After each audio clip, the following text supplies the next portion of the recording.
So while we're taking a break in the filming, and we started talking amongst ourselves, I thought, why don't we just capture it on podcast, and so people understand the kind of things that we say. Well, for me, I think actually seeing you guys on camera, meeting you, made a big difference to me to understand, in many ways, what I've sort of gone through. Obviously, we're all unique, we're all different people, but I think we all share the same emotions and the same difficulties. I must admit, I came in today, I was quite down this morning, and I actually feel a lot more up now, a lot more impressed. So Alan, what do you think? I think one of the things for me is how I feel like I know everybody, but in fact only 2 people in the room had I met before today. I've spoken to people quite a bit, so I think that's one of the key parts of the ABLE2 experience is to pick up the phone, talk to people and share experiences, and you'll find that although the impairments are different, the experiences are very, very similar, and they're very, very valuable to share. One of the most valuable things is just to know that there is somebody who's been through the process that you're about to face and has been through it successfully, and that is massively encouraging. Julie, do you want to come and join us for a moment, because we're just talking about some bits about ABLE2. And Alan, I was just thinking as you were saying about connecting with people, one of the things about ABLE2 is that we have the subgroups. Yeah.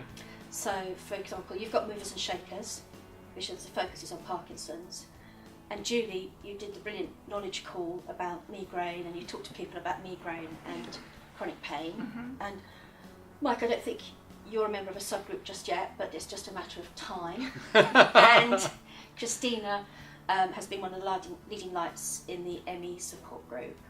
And that's a matter of great pride to me, that you find people find each other, and then you start the small groups. And some people actually cross over and go into different groups as well, because they share experience. But also they just want to be supported, which I think is really, really very special.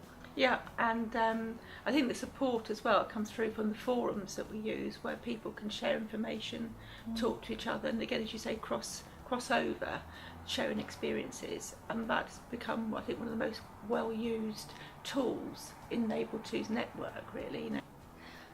And Alan, you've got the support group for people who have Parkinson's, and that's growing, bit by bit, but also you bring in other people, I think, who from Parkinson's UK as well, which is an organisation that supports people. Yeah, our group has become visible within Parkinson's UK, and we've attracted a few people within BT from sort of other countries, from other parts of the UK.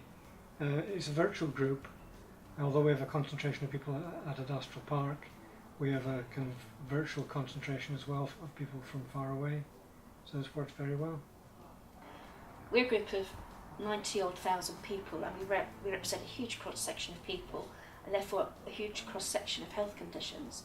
And sometimes we're ahead of, say, the neurologists, because we all sit side by side, and we realise the similarities between certain conditions, in the sense that you have similar symptoms, and you may well, importantly, share similar adjustments. Yeah, I must admit, from an MS point of view, I forgot what a table meant when I was very stressed and very tired, and that really scared me. Yeah. It happened quite a while ago, but it was something that really is quite fundamental to an element of MS that many people face, similar to Alzheimer's. But yes, and I think that's a really fundamental point as well in BT, is we're doing an awful lot to turn the boat about attitudes to mental health. I mean, we really are, and I think we're across the country, we're starting to be more positive about mental health. But we have grown up with the idea that you can lose your mind, just like that, and forever, and it's never going to be any better.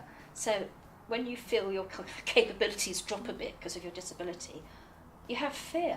And of course, the fear and the stress make those symptoms worse.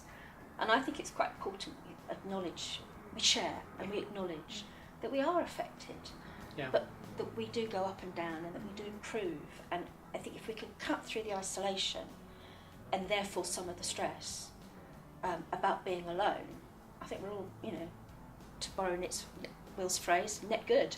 yeah, I hope you found this podcast from ABLE2 helpful and useful, and I'm going to turn to my other ABLE2 colleagues and say, what next?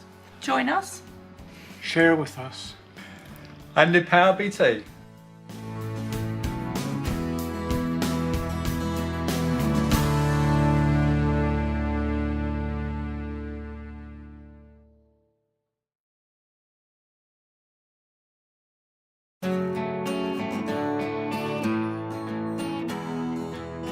Which is the BT Disability Network. I'm sorry, you slipped into the middle again. Okay, right, okay. Okay, and again, Slightly and again, forward. and Well, I again. think as you're knocking the thing. And it has been and it has been very helpful, really.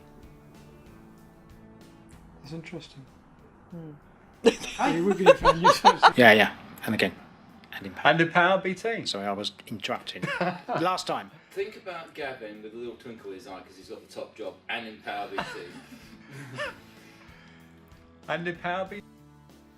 Just excuse me. Okay. Hello.